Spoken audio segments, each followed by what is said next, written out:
Plato's Allegory of the Cave. Plato's cave. And this helps us understand who we are, where we came from, and where we're going. Okay, so this is a metaphor, an allegory that helps us understand what it means to be human and the human condition. Okay, so what Plato says is this. Imagine you have these prisoners. Okay? And they're all tied down. They're chained to the ground. Their necks are chained, their arms are chained, so you can't move your head. You can't get up, okay? And what you're doing is you're watching a wall. Okay, this is a wall. And behind the wall, behind you, is this great fire. And then from behind this fire are these people. We don't know who they are actually, okay? But they are putting up these figures. And so they are projecting shadows onto a wall. And because we, the prisoners, cannot see the entirety of a reality, we believe that the wall itself is reality. Okay? So an example of this, of course, is movies. We watch movies and we think this is a reality. Okay? So the question then is, why are these people making this effort to fool us into believing that this wall, these movies, are real? And the answer is because they're trying to enslave us. Okay? Slavery. But then you're like, okay, but slavery means that I take a gun and I say, if you don't do what I say, I'll kill you. But that's not what slavery is. If the universe is conscious, okay, our energy comes from our attention.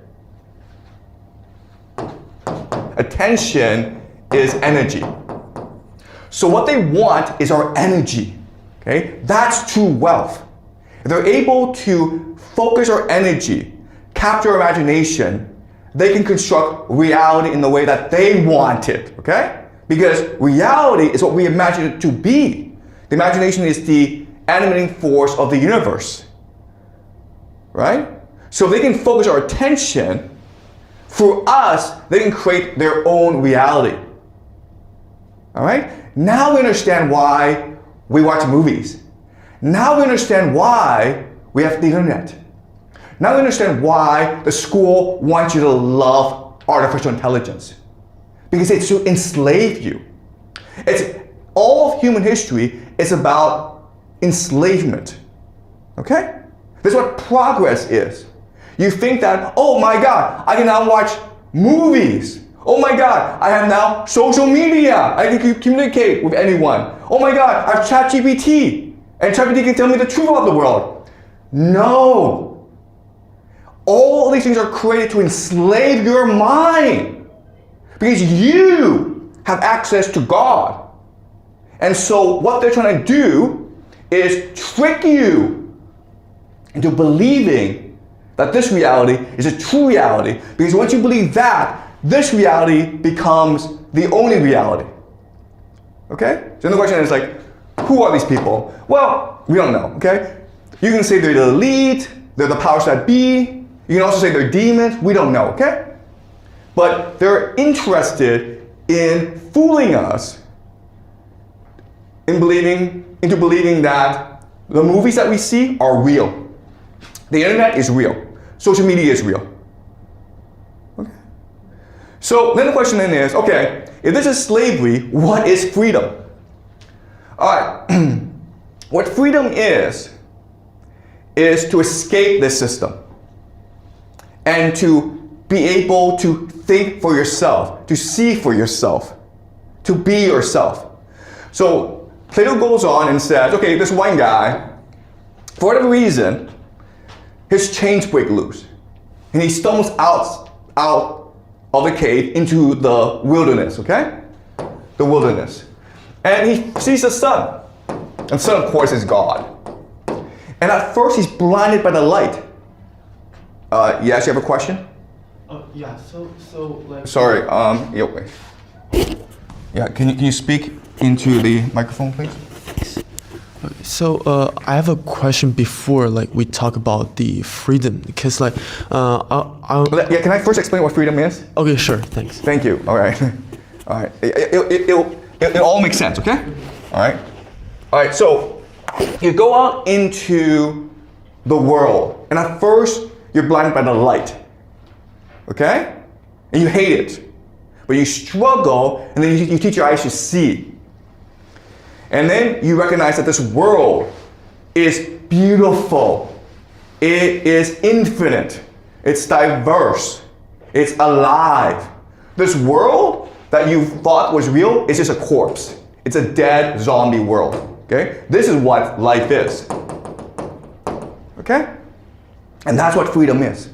Freedom means that you are now finally able to awake from this terrible nightmare, see everything that is around us, movies, the AI, school, as prison, as hell.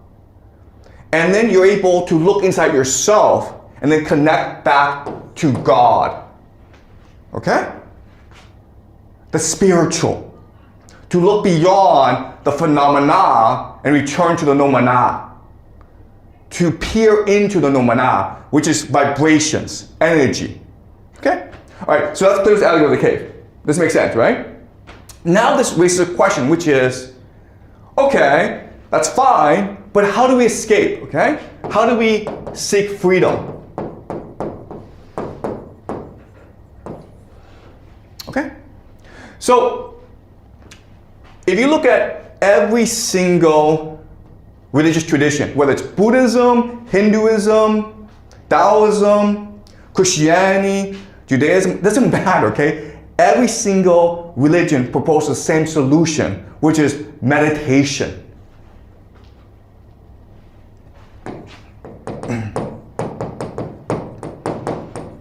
Okay, what is meditation? Okay, so let's start. If the world is vibration, if it flows, there must be a logic to this flow. There must be a certain structure to this movement. Okay? And the Egyptians proposed that what governs this flow is the idea of sacred geometry. Okay? Sacred geometry. Okay? This is what the Egyptians spent thousands of years figuring out, that the vibrational energy flows in certain geometric patterns. Okay? And these geometric patterns are the basis for the universe itself.